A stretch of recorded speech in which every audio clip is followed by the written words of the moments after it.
They've just stayed healthier so far this year. We picked them to go 13-4 this season, which is looking still pretty good. I mean, we're halfway through the year and they're on pace for that. So they've done exactly what they needed to do. You're starting to see them kind of just manage the flow of the season really well under Dan Campbell, still one of the most aggressive coaches. So if anyone deserves coach of the year this year, and we're going to give it to a team that potentially wins their division, why not give it to Dan Campbell, who pretty much had to get an entirely new coaching staff, especially when you have Aaron Glenn and Ben Johnson trying to poach just coordinators off of the Lions. So he pretty much had to start from scratch. So I think not enough people are talking about Dan Campbell for being coach of the year for that reason, because everyone's like, oh, still dummy meathead, where Ben Johnson was really the brains of the offense here. And then Ben Johnson started to get way too much credit for what was going on in Detroit. And you start to see him start to feel himself a little bit too much, where he's probably the main reason why they lost that Commanders game, if we're going to blame anyone. I think it's fair to point the fingers at them, but I think it's safe to say Dan Campbell's a great coach. He has the best primetime record over his time in Detroit so far. So a lot of credit there. But ahead of them in the division's the Packers. They are 5-1-1.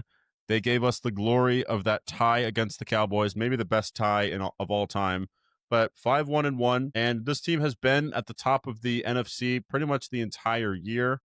Their defense is starting to show out for them. They have a big win against the Steelers they just had, and their schedule gets easier in the second half of the season with a game against the Panthers and Giants coming up. So based on my expectations of them, I don't think they've quite reached their ceiling yet. So I'm going to give them an A minus, but still very much in that conversation for NFC champions potentially against maybe a team like the Eagles or Lions. Yeah, absolutely. I give this team a B plus. Got to be a little bit harsher because I do still expect more from this team. I think you also look at the schedule ahead of them. We've already beat the Detroit Lions, so you get a little of the division itis where you have a bad loss versus Cleveland, and then you kind of have a tie on Sunday Night Football versus the Cowboys, which is a little bit awkward. Not a lot of people knew what to make of the Packers, but you come out Sunday Night Football with a decisive win, have two pretty easy games on your schedule. B plus, just because I do think we're going to see the Packers take it to not only another level up here, but I think they have a couple more floors to go to. And then we finish out in the NFC East to conclude the NFC, starting with the Giants. Giants are 2-6, but they have been a fun 2-6 team. We had the Cam Scatterboo magic, the Jackson Dart magic over these last few weeks, and they looked really fun. They almost beat the Broncos had they not blown that massive lead in the fourth quarter. So you're looking at a potentially 3-5 team. But that being said, you lose Malik Neighbors, you lose Cam Scatterboo, and the rest of your season does look lost at this point, especially with the Packers, Lions, and Patriots on your schedule in the near future. So for them, I got to give them a C. I expected worse from them, and they've been better, but at the same time, you're still 2-6. So I can't give you too good of a grade. Yeah, I feel bad for this team, and I think you're fine to keep Brian Dayball, but I give them a. I actually genuinely feel bad for this team because the 2 game win streak that they did have, it looked like they could make a push for the playoffs, and then you have Malik Neighbors go down, and then Cam Scadaboo's foot going the wrong way, and one of the most gruesome NFL injuries I've seen in a while. And not only that, just sports, it kind of reminded me of the Gordon Hayward injury where you just look up and you're like, what do you mean? How is he injured? I don't see his foot. And then you're like, oh, I don't see his foot because it's turned the opposite direction. So this is like the one time I've actually genuinely felt bad for the Giants. So I give them a I for, I actually feel bad for this team, and it could be a blessing in disguise because you have another top draft pick. Yeah, maybe you can get another Abdul Carter, who's been arguably defensive rookie of the year. So I think a bright future for them, but this year looks to be lost. And then the Commanders, they were the hottest team entering the league this year after what they did last year with Jaden Daniels. He's been banged up. You've had Marcus Mariota in the mix. You've lost 3 straight games. I can't really criticize the Commanders as much because it does feel like a lot of the injuries have kind of held them back. But I am still going to give them a D based on their expectations. They're 3-5. I don't see them getting back into that mix unless if Jaden Daniels can be healthy. So got to give them a D just based on their expectations. Yeah, I give them an I for incomplete. Like, you have had some of the worst injury luck in the NFL so far this year. Maybe it's because you have one of the worst stadiums and some of the worst facilities in the NFL. I don't know. Maybe that just has something to do with your team staying healthy, especially when you have Jaden Daniels and Joe Burrow go down to the cheapest teams in the league. I don't know. That's just me. But I think this team just, what do you expect with all the injuries they've had? Yeah, very true. I mean, you've had Terry McLaurin hurt, Debo Samuel hurt, Austin Eckler out pretty much immediately. Jaden Daniels lost has missed some games. It's hard for me to be critical of them. So, Commanders, you give them an I. And then we have the Cowboys. I'm giving them a C for coin toss. Coin toss on what type of Cowboys team we're going to get. Their offense has been amazing to watch. George Pickens really ascending as a true wide receiver. You have a tie in there, which misses things up as well, but literally it feels like every other week they're winning and every other week they're losing. It goes Giants win, you have a overtime win, then you have an overtime loss, maybe you beat the Jets. But if you can't score 30 points, you lose this game historically. So I have to give them a C for coin toss. Yeah, I'll give them a R for renege on my Steelers going 8-1 prediction coming into the season, and I'm now giving that prediction for every reason you just said to the Dallas Cowboys, because I do think they will end up going 8-1. Hey, I predicted any team going 8 into the season, so if you did it any time 8-1 bet this year, I think I get a commission. Yeah, give some commission to Mr. Marcus here.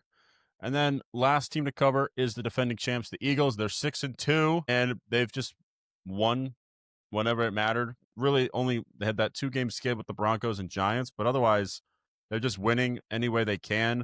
They beat the Bucks, they beat the Chiefs, they beat the Rams. So I don't really know what else I can tell them. I mean, B plus. Can I give them an A? I guess I can. They've done everything I expected out of them. No Super Bowl hangover, so they're just meeting expectations for me.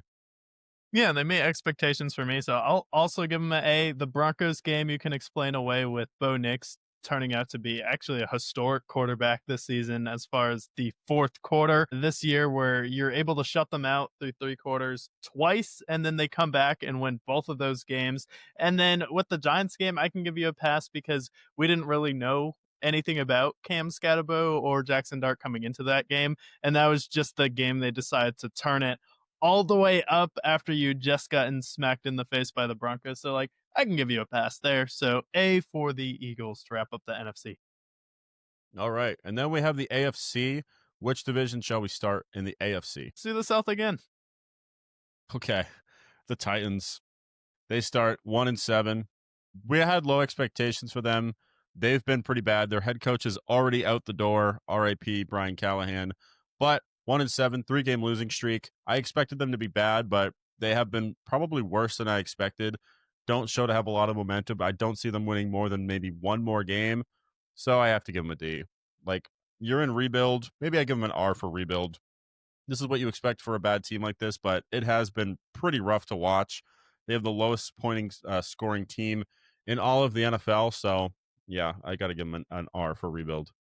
Yeah, I give them a H for the Hugh Jackson Browns because this team feels like the Hugh Jackson Browns, except you replace Hugh Jackson with Cam Ward, and Cam Ward is getting you those stellar quotes where I don't know how we can be as bad as we were last week, or we're just not good at anything right now. And he's kind of been that Hugh Jackson figure for this team where he's like, well, we can't play any worse than we did next year than we did this season. Then watch for the Titans to have another meltdown. And I feel bad because we've seen Cam Ward play well, hit guys in the hands, and they just can't do anything. And God, Tony Pollard and Tajay Spears are so painful. I get Tajay Spears had a pretty good game last week, but it's just so painful watching Tony Pollard at this point. He's just kind of a guy who's over the hill. 100%. Titans, it's been rough, and I think they need a couple more years before they're actually contending again. But speaking of teams that are not contending or are currently in the mix, the Texans, they started off 0-3. They've won 3 of their last 4 games. This is a team that historically gets hot in the second half, and I think this is what we're going to see from them.